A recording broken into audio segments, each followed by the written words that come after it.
All right. So, everyone, welcome to the third session of the third day. This is our final session at DudaCon, which was 3 days of virtual sessions where agencies gathered to learn how to build their strategy for growth in the age of AI, economic changes and uncertainty, and a world of remote work. For this session, we are talking about top revenue growth opportunities for agencies right now, not tomorrow, not yesterday, right now. And this is our final session. And we have some amazing speakers with an extreme amount of experience who know how to really get agencies to start moving forward. And they're joining us here today. Just a friendly reminder, DudaCon is sponsored by Search Engine Journal and SimilarWeb. Search Engine Journal by far has the best SEO related content in the Milky Way, and SimilarWeb by far has some of the best data analytics for customer research on the planet and in the Milky Way. And so if you have questions, please submit them in the chat. We're going to be answering those questions at the open panel towards the end, and we will get to as many as we can. Our team is also answering Duda-related questions in the chat. So if you have those, somebody in the moderation group will answer that. But first, let's get started by hearing from the group and the audience, I should say. Where are you guys tuning in from? Drop me in the chat where you're tuning in from. Myself, I'm in Connecticut, but I'd love to hear where you guys are tuning in from. And now we'll get into the introduction of our speakers. So I'm going to start with Mr. Eddie Hartman. Eddie, why don't you go ahead and introduce yourself, and we'll go from there. Wonderful. Well, hey, everybody. I'm Eddie Hartman. A lot of you know me as the founder of a company called LegalZoom. I've also helped get a few other companies off the ground. And, the thing that was always so challenging as an entrepreneur, as somebody who's responsible for so many people's lives and their sweat, their investment, of time with you, is how are you actually going to make revenue? How are you going to grow? You've got a number that you promised to investors in January. You got to actually hit it in December. How will you do that? I joined a consultancy called Simon Kucher because they really impressed me. They actually quadrupled the enterprise value of LegalZoom when we were only 600 million. And having learned this sort of judo that they teach in their dojo for the last 8 years, I'm now a partner. I'm a board member. We're 20. For people who don't know Simon Kucher, we're 2,500 strong around the globe, 27 countries. Handle about half the pricing in North America, according to The Economist magazine. And that is what I do. Yeah, so guys, we've got the co-founder of LegalZoom on the call. So there's going to be a lot of good information coming from Eddie during the call and conversation. So now I want to kick it over to Craig Rodney at The Agency Coach, who has helped build tons of agencies in South Africa. So Craig, why don't you go ahead and get yourself an introduction? Sure, thanks. So I'm Craig. I'm dialing in from Cape Town this evening. So I spent 15 years building and eventually selling my own agency. I started on my own as a one-person band, built it up to Africa's largest social media agency, and we were fortunate to conclude a really good deal with WPP, and the business became Wunderman Thompson in South Africa. I left the business at the end of 2016. I took a year off to recover from the stresses of running an agency, and since then I've been focused on working with a number of amazing agencies around the world, helping them grow, helping them build and establish true kind of asset value within the business, and ultimately quite often helping agency owners exit the business, ideally with a fair amount of value in their pockets. I love it. And I think everybody that's listening wants some more value in their pockets, including me. So we're going to learn a lot about that. So thank you for the introduction, Craig. Now we're going to kick it over to Paul, who's partner at sales at Duda. Paul, why don't you go ahead and introduce yourself, and then we'll go from there. Yeah, thanks. And hello, everyone. Paul Collins at Duda. I run what we call our partner sales channel. I see some familiar names and faces in the chat of current Duda customers that I work with. So excited to be here. I've been leading revenue teams for 20 plus years across technology and digital media. 10 years at Google before I joined Duda about 3 years ago. So excited for the conversation. And I too plan to learn a lot from Eddie and Craig. Yeah, we've got some massive players in the room right now, which is extremely exciting. So Eddie, I'll kick it over to you. We'll kind of get started with the presentation, and then from there, tell us what you've got in regards to revenue growth opportunities. Awesome. I want to make this as efficient as possible. Pricing and understanding revenue opportunities that come out of pricing is a lifelong pursuit. I want to keep this super tactical, surgical, crisp, things that you can just implement immediately. But I also want to make you think. So when you have approached a pricing issue in the past, maybe you were negotiating for your own salary. Maybe you were thinking, what can I get for my car? I don't know what the problem was, but people tend to get very emotional about pricing. They tend to put a lot of their own self-worth into the question of how much can I charge? And I think also people on the paying side get a little emotional about getting fleeced, feeling like they've been gouged. Fundamentally, when pricing is done right, what is it? If I ask you to measure anything, I really want you to think about this for a second. If I said, how far is it from here to somewhere? If I asked you, how much does something weigh? If I asked you, what's the capacity of a mug or a cup? You might not know the answer, but you have a unit in mind, right? When I said distance, you probably thought miles, kilometers. You had something. Weight, you had something. Volume, you had something. Value, maybe the most important thing you do, value. How do you measure value? You're an agency. You're trying to provide value to your customer. How do you measure it? My simple proposition is that the dollars that people exchange, or the euros, or the yen, for what you do is the best, it's the truest measure of value. Because, and again, think of yourself. You do not part with a unit of money unless you think you get something in exchange, and you expect the two to be roughly equal. If I told you that I have a automobile for sale and it's a Mercedes and it's a nice Mercedes, and I said the price tag on it is $500,000, you'd say, well, you are insane. That is far too much money. I would not pay that. If I said it's $50,000, you might say, I'll think about it. Depends upon what model it is. You'd weigh it over. If I said it's $500, you would say that's a stolen car, or it's broken. It's junk. Price is a measure of value. It communicates because it is a measure of value. If you are not using price in that way, you are fundamentally using price incorrectly. So begin with that idea. Begin that price is fundamentally how we measure value and nothing more. However, it's subjective. So the second insight, not the same for everybody.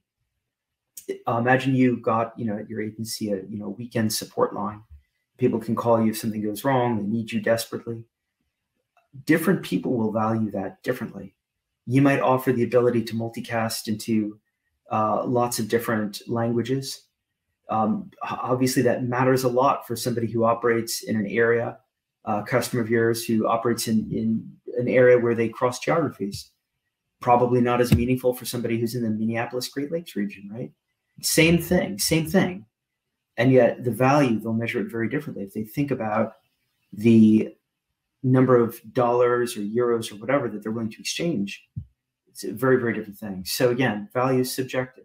This makes it so important that we do varying within our offers. A lot of agencies will simply say, well, this is what I offer. It's an hourly rate, take it or leave it. Or, look, what does that do? It assumes that your teams are all, it assumes your customers are all exactly the same. It assumes that, in other words, everyone has the same attribution of value. And again, if you just think about it for a moment, you'll realize it's just not true.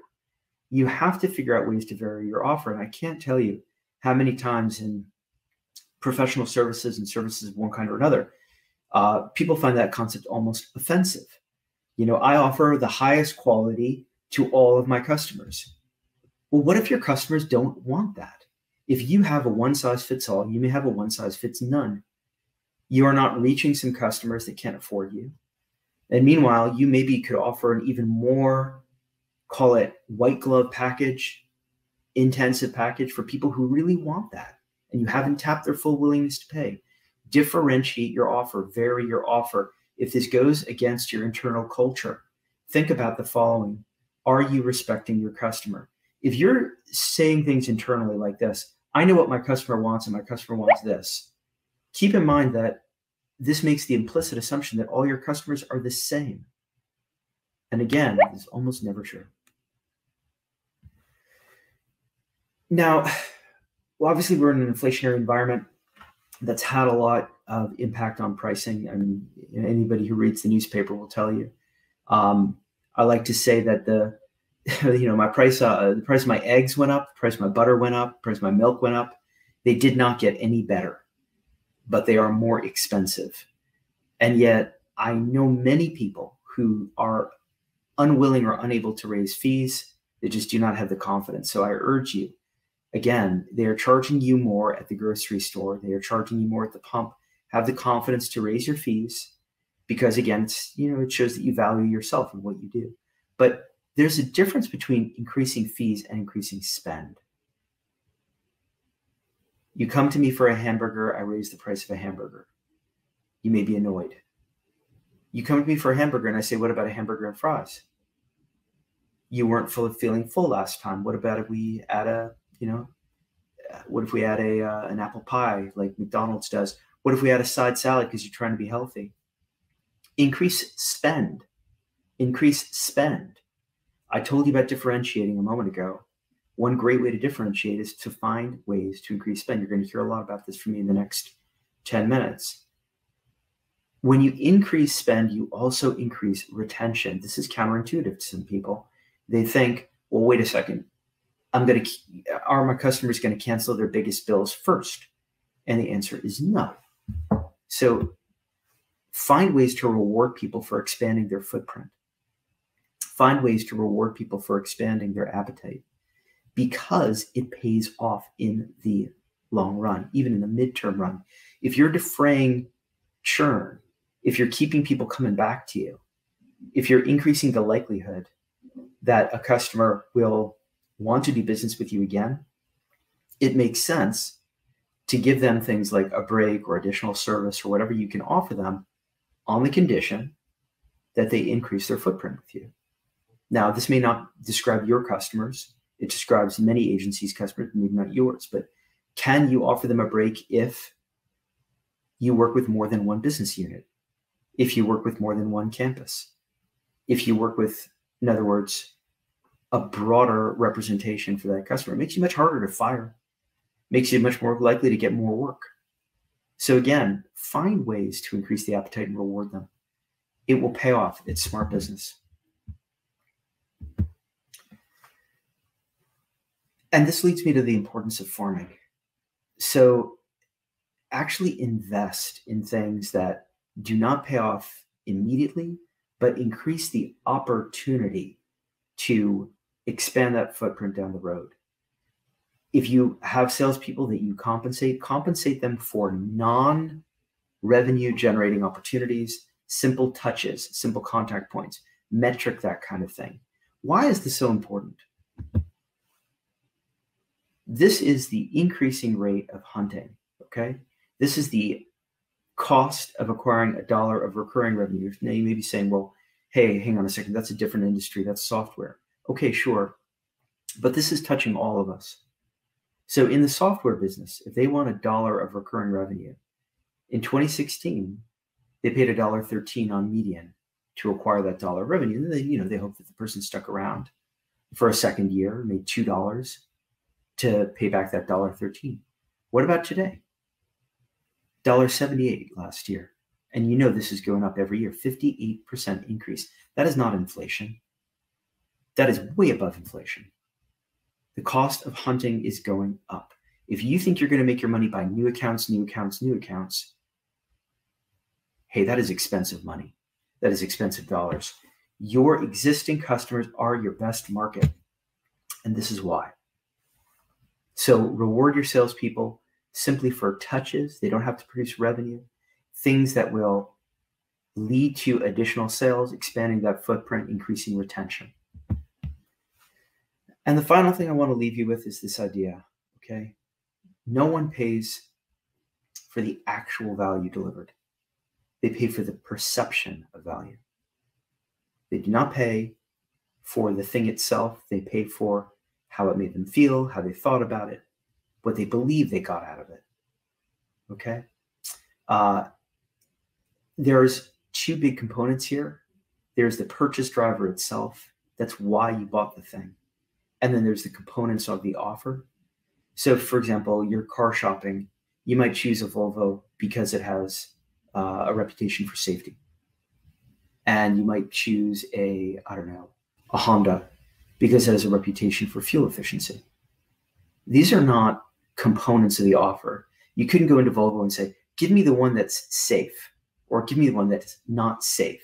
It's not a component that you can add or remove, right? But it is something that drives the purchase. You could complete the sentence, I chose a Volvo over other cars because it had a great reputation for safety, right? Let's differentiate that from the things that actually drive the total willingness to pay. These tend to be the components, you know? I wanted to pay more for this particular car because it had, you know, that amazing trim. It had that incredible technology embedded. It had, by the way, did anyone hear about the debacle that they had with heated seats? BMW just had to reverse out.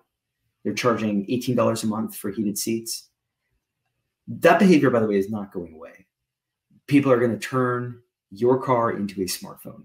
They're going to start charging for everything after you bought it. But it's a great example of farming at work, right? It's a great example of how even car companies are becoming farmers. So again, to close with the perception of value comment, I had to go speak on entrepreneurship in Europe, and I had a head cold, and I was flying out of LA, and it was a 13-hour flight, and I was going to be in this little tiny plane, and I was not looking forward to it at all. And I reluctantly got on the plane, and I sat down in the plane, and there were these buttons, you know, and I pressed this wavy looking button, and I had no idea what it did. And I want to let you know, it gave me the best full body massage I have ever had in my life. And then they came around and asked me, what do you want to drink? And if somebody had said to me, you're going to get a 13-hour incredible full body massage, and then you're going to drink for 13 hours. I mean, look, I would have had a very different perception of the trip, and therefore different willingness to pay. By the way, since we're talking about agency space, I related this to a colleague, and he said, yeah, and you know what else? You might make business contacts on that flight. None of this is communicated, right? The airline didn't say any of that. That little wavy button, I had to find it and push it. Nobody said this to me, but it would have materially improved my perception of value. No one pays for the value. They pay for the perception of value. As an agency, create that perception of value. Understand that these days you can't rely on hunting. You've got to rely on farming as well. Expand that footprint. Understand that there's differentiated value. Different people will perceive value differently. And fundamentally, value is measured by price. Price is just a measure of value. You understand those 5 things, you apply them, growth will come. Thank you. Nice presentation, Eddie. Thank you so much for that. One just curious question I have. You mentioned price increases and selling more services to the same customer. Mm-hmm. How do you demonstrate the justification of a price increase to existing customers? A lot of people here probably manage, 20, 50, maybe 100 sites or more. And that's a big deal to them if they can just get their customers to increase a 5%, from every single customer. What are some of the strategies that you've used to communicate that with your existing customers? So it's such a great question, Ruan. Thank you. I got an email from American Express recently, and they said, in 2023, we're going to be opening up a bunch of new lounges, and we're going to be waiving these fees, and we're going to be helping you with this new service. And it went on for about 3 pages. And then at the end, it said, and your new fee for 2023 will be, it's like $600. the title of the email actually was Exciting Developments at American Express. A lot of my clients that I work with, I'm telling you, Ruan, would have titled that email, "We are so sorry, but we have to raise your fee to $600. Holy crap. By the time that I got to that $600, I was like, well, of course it's going up to $600. I'm glad it didn't go up more with everything they're doing. Right. Stress all the value, stress all the value, stress all the value. You're doing so much. And again, your butter is more expensive, but it is not better. What you are doing, you're putting in sweat. You're putting in work. Remind your customers of the things you've done for them. And the increase in price is the result of that work, right? Don't wag the dog with the price. Very good point. And so what that would look like for some of the Duda agencies is we've released several new features. We wanted to let you know about them. By the way, your fees are going up $20 a month or something like that. And excitement about what's coming up next year. Yeah. We have optional things we'd like to talk to you about. If you have time to take a survey, we're looking for ways to deliver even more value to you. By the way, we'll be around in this town at this time and this other town at this time if you want to meet with us in person.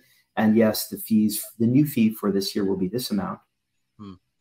But that is not the headline.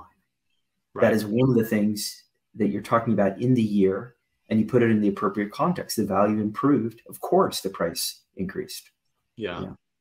And again, the worst of all is the sort of apology email. The sort of like, who's done this before, right? You're like, oh my gosh, we are so terrified to tell you this. No, but it's the worst thing ever. But because our prices internally have gone up 18%, and we're right now we're not able to launder our own clothing or afford electricity, we are raising your prices by 50 cents. It's like, do you have no self-respect? Think about the value that you bring to your customers. Have a little bit of confidence and just say, because we're doing all these things for you, look at all the things we're doing. And it's not even because, we're doing all these things for you. We're very proud of it. Thank you for the relationship. The new fees for 2024, this is the new schedule. Yeah, love it. Eddie, thank you so much. So at this point, we're going to shoot it over to Craig. Craig is going to talk about several things that he's learned from his experience in growing agencies. So Craig, I'm going to kick it over to you, and why don't you go ahead and get started? Amazing. Thank you very much. Eddie, thanks for those insights. I wanted to kind of follow on from one of the things that you said there, which was one of the greatest lessons that I learned in my agency around pricing. You were saying about you price for value, and I just want to give a slightly different perspective, is that I always believe that price determines your value. When I went to the bottle store today to buy wine, and I don't drink wine, and so I was like, how do I know if it's a good bottle of wine? And you just go for an expensive one, right? And so we always believe that price determines value. The higher your price, the better people perceive your services. Okay, so I'll jump in. As you can see, I'm Craig Rodney. I'm an agency coach. I spend my life helping agencies around the world kind of grow, increase the value of their businesses, make more money, drive revenue, etc. I'm talking with, again, the keys to unlocking revenue growth, and there's 5 things I'm going to talk through today. Leads means revenue. Market your marketing. Those who sell must not work, which I think everyone's going to get excited for. Everyone must win, and always be upgrading. So we'll jump in. Leads means revenue. This is the first thing that, and when it comes to driving revenue, one of the most important lessons that you could possibly learn around revenue is that revenue itself is a side effect. So it's a consequence of a set of actions. It's not the actual action. The easiest way to explain it is linking, if you imagine weight loss. I think everyone knows what it's like to try and lose weight. Unfortunately, you can't go out and do 10 weight losses today, right? Weight loss is the side effect. What you have to do is figure out what are the actions that I can take that have weight loss as a natural side effect. When it comes to revenue, you can't go out and do 10 revenues today, right? But you have to drive revenue. And so you have to understand what are the indirect things that impact on my revenue. And ultimately, all revenue starts at leads. If you're effective at driving leads, at creating a consistent flow of leads into your business, you'll have a consistent flow of revenue out the end of your sales funnel. And so if you ever stuck and you're going, sheesh, like, you know, we need to win more clients, or the pipeline's drying up, focus on leads. That's where you start. It always goes back to the absolute beginning. Focus on your leads. It's important to understand, though, in this regard, there's a massive difference between a standard lead and a qualified lead. Getting leads is pretty easy, actually, right? Like you can go onto someone's LinkedIn profile, you can do a bit of research, you could probably get the name and email address of the marketing directors of all the companies that you want to reach out to. The problem is they have no idea who you are, and you have no idea if they're in the market for what you offer. And so a quality lead is the number one thing that you're trying to create within your business. A qualified lead is what you're trying to create within your business. And a qualified lead meets two exacting criteria. The first one is that the lead knows who you are, or is at least aware of who you are. And the second is that they've expressed a need, or at the very least, they've expressed interest. And so, to reiterate, getting leads is fairly easy. You can go and build leads lists and build databases, etc. But creating qualified leads is a little bit of magic. Your conversion rate on qualified leads, when a person knows who you are and they've expressed a need, that they're actually in a buying cycle for what you offer, the quality of the meetings that you have will skyrocket, and the number of deals that you close will go through the roof. All of us are very limited on time. We don't have time to be endlessly chasing leads or sitting in meetings with leads. Rather, take your leads, convert them into qualified leads, and then kind of execute from there. And the final thought around this focus on leads and revenue is that every single one of us is planning for growth.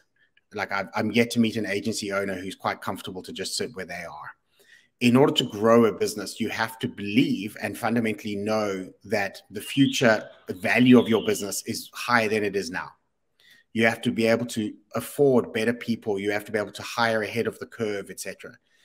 If you are not confident in the future revenue in the business, if you're not confident that your revenue growth will arrive, and it'll arrive when you think it's going to arrive, then it's going to be really difficult to make investment decisions, because you're going to have a whole lot of doubt. And so building a high quality leads engine, being able to drive leads consistently into the business and convert those, is the assurance that you have to make investments into growth. And then obviously all revenue stuff needs to be tracked, like meticulous tracking in detail to understand what works and what doesn't work. The second thing I want to chat about today is this concept of market your marketing. So under the revenue slide, I said that I explained the difference between a lead and a qualified lead. So the number one tactic that we used to use for driving qualified leads or converting leads into qualified leads was to market our marketing. We got invited to almost every single pitch that went on in the country. We had an unbelievable kind of share of voice in the market. Incredible positioning, and we were able to create a ton of opportunities for ourselves, but we very rarely marketed ourselves as an agency. What we were brilliant at was marketing the marketing that we made. So every piece of marketing that we created was designed to capture leads. It was designed to be a piece of content that someone was absolutely willing to pay for, and we would get them to pay with their name and email address. So we would publish ebooks or webinars or events or resources or downloads or whatever it was, whatever we could come up with that we believed was a high value thought leadership asset to the types of people we were working for, we were wanting to work with. We knew that if we could tell them about this asset, that they would pay for it using their name and email address. And once they paid for it using their name and email address, we at least started to satisfy it as a qualified lead. If they were hitting our website and downloading our ebook, they were kind of getting to know who we were. And if they were expressing an interest in the subject matter of that ebook, then they were beginnings of expressing a need. So instead of mass mailing people, instead of going out and doing tons of marketing and giving away content for free and posting on LinkedIn and podcasts and trying to exhausting ourselves, creating endless reams of free content to fill up every social platform on the planet, what we did is we just drove people towards the places where they would have to register. So our marketing wasn't, hey, we're the best agency in the world. Our marketing was, download this resource guide. attend this webinar, attend this event, sign up for this, register for this, etc. It made content creation incredibly easy because we just focused it all back onto the one thing. We were able to use that IP as the tool itself and did everything to drive leads. And as I said, if you're getting that right, the leads that you're getting, you can very quickly filter down to qualified leads. You can very quickly find out who's in the market, who has a need. A very quick throwaway example: we did a survey years ago for looking for listed businesses that didn't have that were unprepared for a social media crisis. And the questions in the survey were: do you have a social media crisis plan in place? No. Do you need one? Yes. Like, if you cannot close that deal, then you've got a problem, right? But when someone literally says to you, we don't have what you're selling, we need what you're selling, you're going to have a very high close rate. The third thing, and this is actually a behavioral trap and a behavioral blocker to revenue growth, is my absolute belief that those who sell must not work. As agencies are trying to grow, what happens is as an owner, you tend to be the primary salesperson. So you're out there trying to gather revenue, trying to gather leads, convert revenue, and win new clients. The problem is that if any part of your schedule or life or time is tied into having to deliver on this client, the winning of that client is a form of punishment, right? So if you win and you have to now spend another 20 hours a month at the office, that's a negative thing. And you're eventually going to stop winning because you're eventually going to run out of yourself as a resource. Even if it's 5 hours a month per client, you're still going to run out. And eventually, when winning starts to have a materially negative impact on your life, you're going to self-sabotage and you're going to deliberately slow down. You're going to deliberately not win. You're not going to chase anymore. And when agencies go through growth spurts, they always plateau, and they always plateau around this exact point. And so a lot of my coaching focuses on working with owners and ensuring that they can separate themselves from the work if they're the person who's selling, or the person who's selling.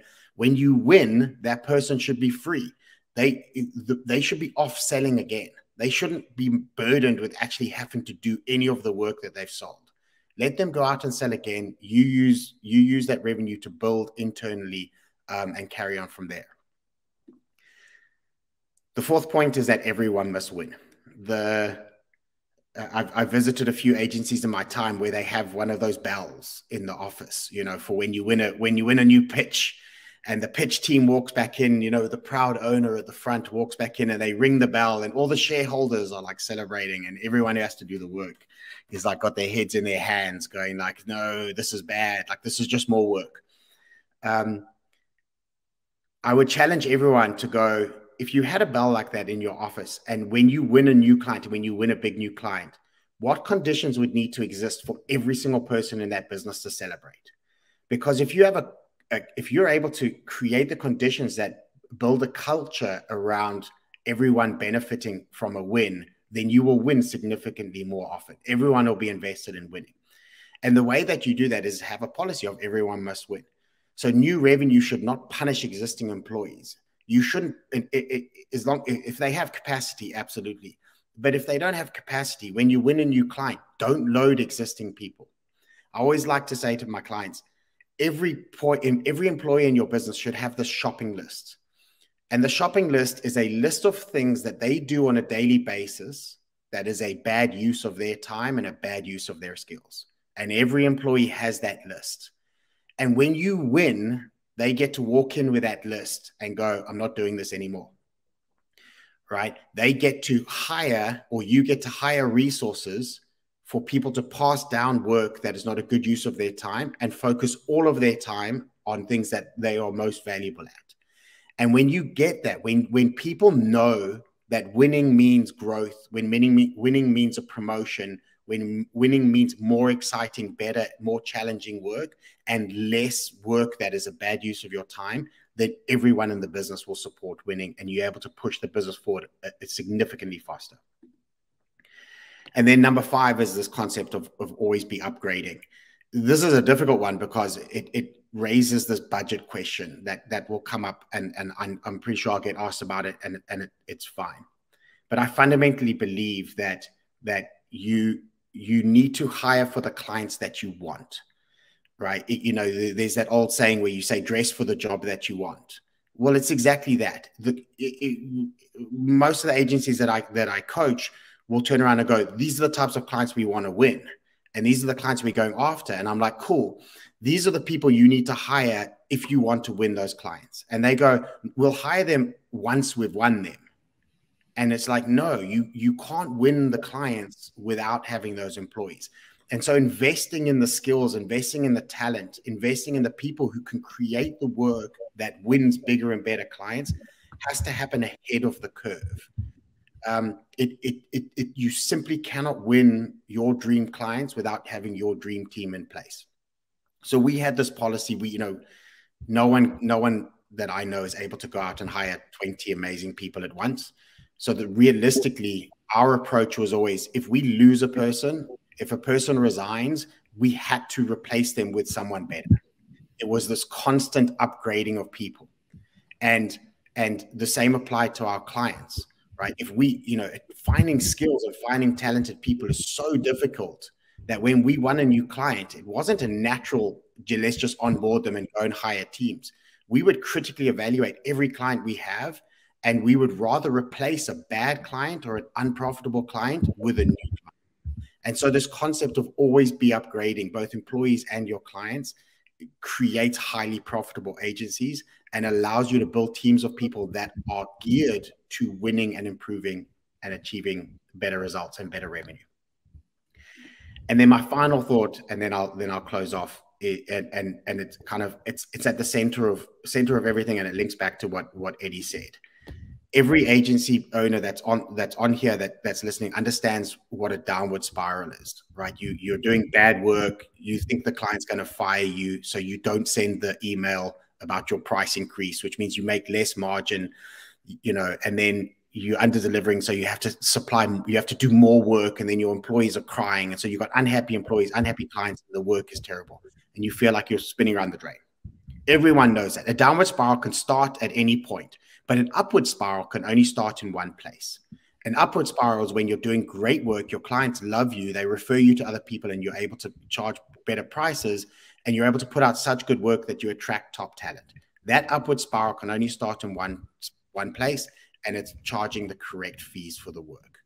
You cannot go out into the market at rock bottom discounted rates and be able to afford great people who are going to achieve deliver great work that attracts great clients. You have to put your peg in the sand and go, this is the price that we charge. And if you're able to win at your price, your agency will start an upward spiral. And that's me. Thank you very much.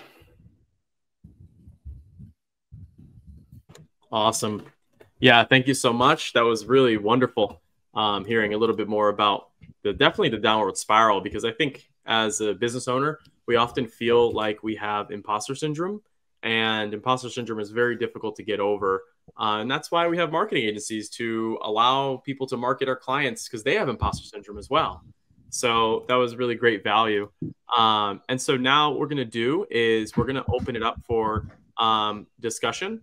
And then from there, we can ultimately hear a couple of words from Paul. But one of the big things that we want to talk about is, what do you guys think are the biggest growth challenges facing agencies today? And Paul, I'll kick it over to you, because you're working directly with agencies on a daily basis. So I'd like to understand kind of, what do you think their biggest growth challenges they're facing today? Yeah, it's a great question, Ruan. Thanks. And yeah, busy taking notes over here from both Eddie and Craig. So thanks for all the good nuggets there. I think the biggest themes that I hear day in and day out actually ladder up pretty nicely to what we just heard, right? One is, how do I drive growth and new revenue streams? So I think this concept that Eddie touched on is very relevant for agencies who most grow up with a project-based model, right? I'm going to deliver this project. It costs X dollars, and that works for a while, but it becomes it's not very scalable, right? You can reach your project capacity. You hit a glass ceiling, if you will. So a lot of agencies are really trying to figure out how do I transition my business model from a project-based system to more recurring revenue. So I think every agency should walk away from DudaCon and ask themselves that question: what value, what services can I offer that I can charge on a recurring basis for? I think that's a big challenge most agencies are facing today. I'd say number two is kind of packaging and positioning. Again, it was touched on by the previous speakers, right? A lot of agencies are still stuck in this. Here is my list of services I provide. It's web design, it's SEO, it's email, it's paid ads. But what's the value you provide? And there is not a one-size-fits-all solution, even for small businesses. So how do agencies think about, to Eddie's point, varying the packaging and the bundling to solve different types of problems and address different audience segments? So the idea of segmentation and offering different packages and solutions, I think, is a real ripe opportunity for growth for agencies. The third big theme, and again, not to be too redundant here, but is what Craig mentioned. Most agencies are resource constrained, right? It's just the reality. These are not large businesses usually with hundreds of employees, everyone who stays in their swim lanes. It's a lot of doers. It's a lot of jack of all trades. You flex to the needs of the business. What happens, though, is when an agency becomes burdened with maintenance and ongoing client support and reacting to tickets and questions, it turns the whole focus away from growth. So I think finding that balance for agencies is a big challenge, so the sellers can sell and that they aren't bogged down with just ongoing client requests. So those are the big challenges and themes that I hear every day from agencies. I love it. Let's kick that same question over to Eddie. So Eddie, the question is, what are the biggest growth challenges facing agencies today? I think that they get in their own way, honestly, Ruan. I think that, agencies anticipate a crowded environment where they don't value what they bring and fail to come out with a prescriptive approach. In other words, your customer isn't just coming to you to get work done. They're coming to you because you are also the expert in what work should be done. Getting in your own way happens when you sort of turn to the prospective customer and say, so what do you want? Right? A doctor would never do that. Right? A professional would never do that. A lawyer would never do that. You're on that same level of expertise in the eyes of your customer. An agency that comes in and says, I'll tell you what you need based on my deep experience. I've seen a million people like you. This is what you need. At your stage of growth, this is what you need. Not only has a better chance of winning and securing that client, but frankly can command more because of that expertise, which is layered into the offer.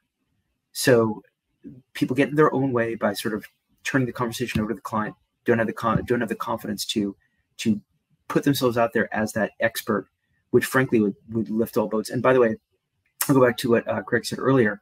If you're trying to choose between the $100 bottle of wine and the $80 bottle of wine, even without having tried them, you assume the $100 bottle of wine is better. It's the same thing with that confident approach too. I will tell you what is right for you. I'll be prescriptive. Yeah, thank you so much. I appreciate that. I think, Eddie, one of the biggest points there that you mentioned is verticalization. And I probably will say that word until my face goes dry. But it is very critical that your agency is working with the same vertical over and over again, because you really get to understand their problems.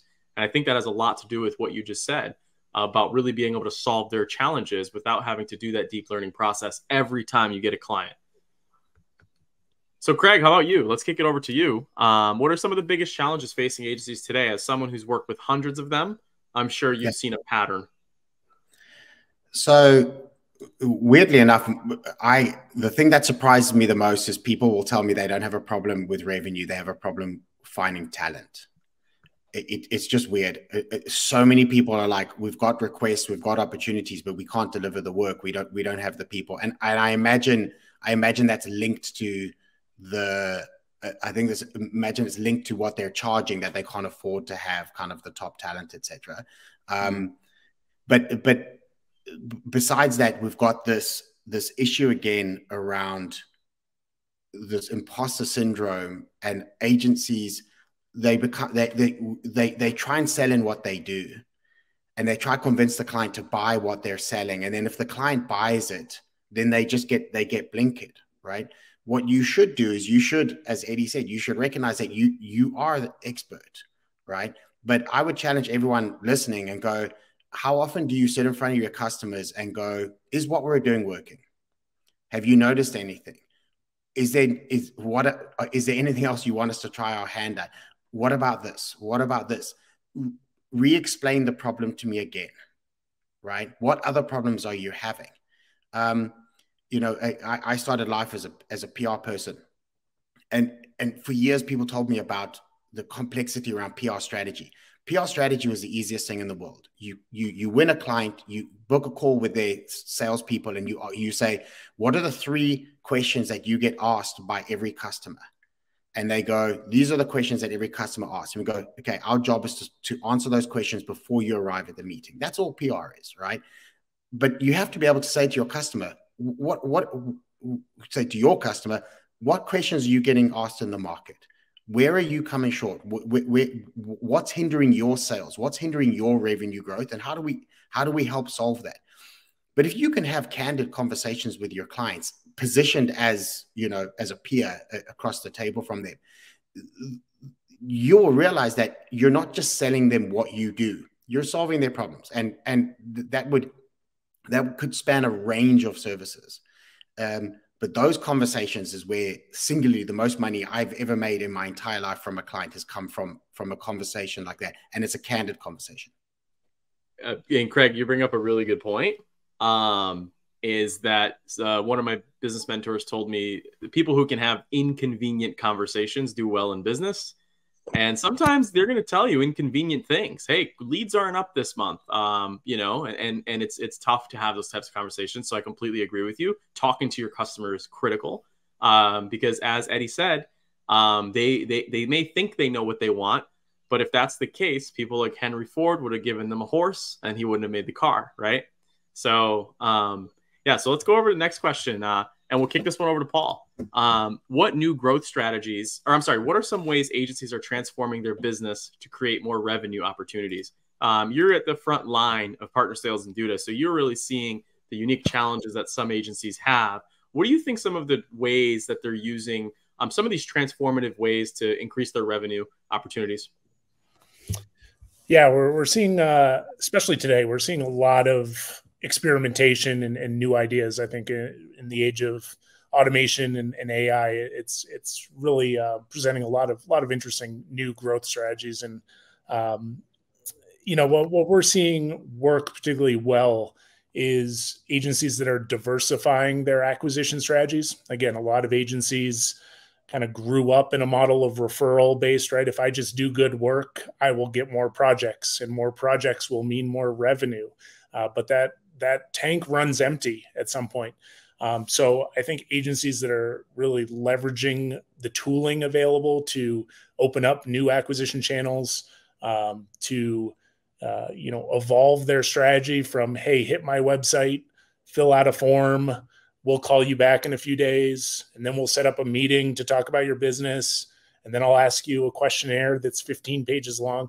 Like, agencies who are finding ways to automate that entire process to get more leads in the door faster and shift some of the burden from their internal staff to the customer to get them going a little faster has been hugely valuable for a lot of agencies that we're speaking with.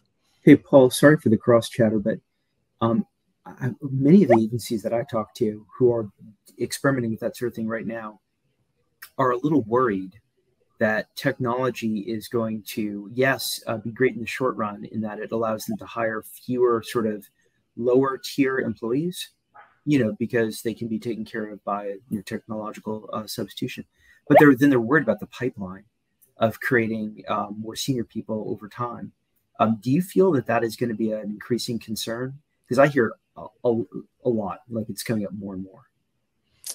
Yeah, we certainly hear that as well. And I think part of it's just getting out of the mindset that in order to grow, you need more talent and top tier talent, right? So I think there is a real opportunity to let technology do some of the work, but at the end of the day, the value that an agency provides is the strategy, is the thinking. So, I think while talent will always be a concern, technology can always pose a risk. I think the real opportunity is using these tools and advancements to your advantage, right? To automate the things that are lower value, so you can focus on the more higher value activities with the talent you have. Yeah, I'll tell you, I hear some, and I'm talking about sort of mid to larger agencies, talking about it in the following terms. Are we looking at something like an autopilot? Now, an autopilot allowed the world to put more planes in the air safely, right? And we're able to expand demand, and suddenly you had more jets flying. Great. Or are we looking at something that is a substitute for labor, and therefore we will need fewer people? Now, either way, the people who own the airlines, meaning everyone on this call, right, all you agency heads, you're going to do great. I mean, either way, you're doing great. But I really do wonder, are we looking at a strengthening that allows us to do more for more people at a mechanical advantage?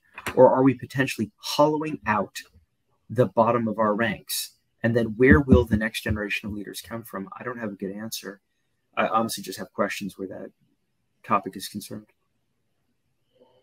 Yeah, I think it's an interesting topic of conversation for pretty much everyone. And so, Craig, what would you say some of the ways agencies are transforming their businesses to generate more revenue would be? The number one thing I'm seeing is a broadening of services.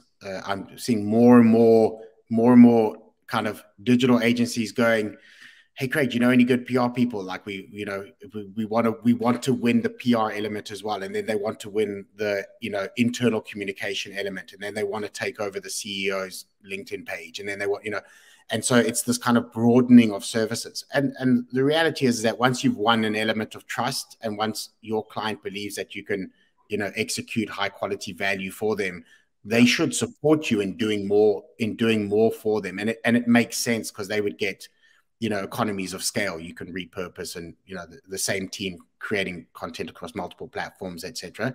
That for me is the number one thing. And interestingly, this is going to sound stupid and fairly obvious. The clients that are having the fastest revenue growth service the fastest revenue growth industries, right? Yeah.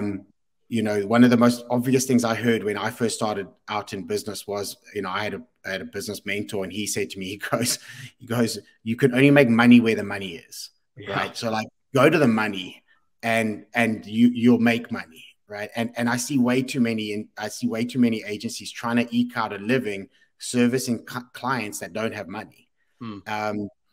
You've got to look at the industries that are attracting money, that are high growth, high revenue industries, because those are high spend industries. They're you always ask this question, what do my customers want? The answer is easy. Your clients want more money. Every company that you ever work for has one objective. It's to make more revenue, right? Your role is to help them make more revenue. And if you can justify that, they'll spend more money with you. But if there isn't more revenue for them to be made, then you start moving into this kind of expense column. And then they start going, listen, like the projections for next year are not looking good. We need to cut marketing budgets, like let's just put this on like autopilot. Let's do let's get some AI tools here to do some of the stuff, etc. And unfortunately, a lot of people are so terrified of losing clients that they just hang on to these guys and kind of circle the drain with them. So as obvious as it sounds, just go do your research. Which industries are exploding? Where are people around the world spending money. Who's collecting that money? And whoever's collecting that money is going to be spending it as well. Go wait in the queue. If I could just chime in, Craig, I think on your first point, the additional services is really, really interesting, especially when it comes to service-based businesses, right? And having a lot of conversations today with agencies around, okay, what's the next service I need to get involved in? And there's obviously a lot of noise and hype around AI and content generation. And what I would caution agencies about is not to go too far from your core expertise and overlook the obvious expansion opportunities. So we talk about websites all day, due to customers. Great, you offer a website. There are hundreds of derivatives of websites. Do you offer blog sites? Do you offer e-commerce sites? Do you offer landing pages? Do you offer 3-page sites as well as 15-page sites? So I'd say as a diversification of services, there's often really ripe opportunities to just look within what you offer today. And again, start segmenting that out a little bit more and repackaging it. And then all of a sudden you have all sorts of new things to sell. If I can add to that, from a sales strategy point of view, I think a lot of agencies think that they have to sell everything, when what you actually have to sell is one thing. So it's like, if you look at it, the point of the spear, and you go, what is the sharpest point of the spear that we have right now? And it'll be the most in-demand service, or it's the thing that you're absolutely best at, or it's the most exciting thing that's happening in the world right now, right? But the idea is that you want to be going to market. You want to be, generating your leads and trying to generate opportunities, not with a bulk of services, but with a single point that gets you that conversation, that opens the door, that gives you an opportunity to have a conversation with a client. Once that point of the spear is broken, the skin, you can kind of drive the rest in. You can cross-sell, upsell, sideways sell, whatever other terminology you want. But I feel like when you present too much, when you go in with like this whole massive offering, you're making it a massive decision for a client, which is, even if you do win it, you're delaying winning it. You're putting a way longer sales cycle on this because you've added complexity. If you simplify it and you say to a client, spend this much money with us, let us deliver results. This is where we're going to do it. None of your other agencies do it. It's the latest, it's the coolest, it's the most hip thing, or whatever it is, right? And once you've proven yourself there, and the client gets to go, sure, that's phenomenal. Again, you get to have this open conversation and go, this is everything else we do. Let's start building on the success that we've created in this area. But I always believe that it all starts by initiating a conversation, and that conversation is far easier to initiate a conversation around a single thing as opposed to a kind of a basket of things. Yeah. Oh, Eddie, you want to say something? Great answer. So real quick before we kind of wrap up here, verticalization is key here.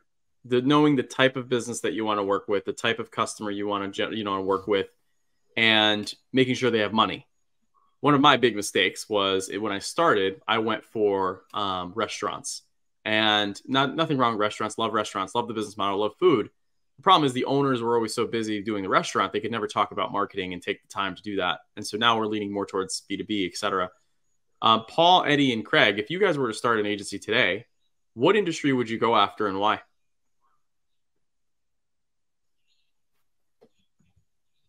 I'm the only one not on mute, so I feel like I'll this, right? I would go after tech startups that are attracting capital investment. Because part of their investment will be a mandated spend on winning customers, which means they've got the money. It has to be spent on winning customers, and you have a direct proof point that what you do works, and which means you'll either succeed and the spend will, the floodgates will open, or you'll fail. Right, which is also like, it's not okay, but you'll know where you stand. All right. I would go after that.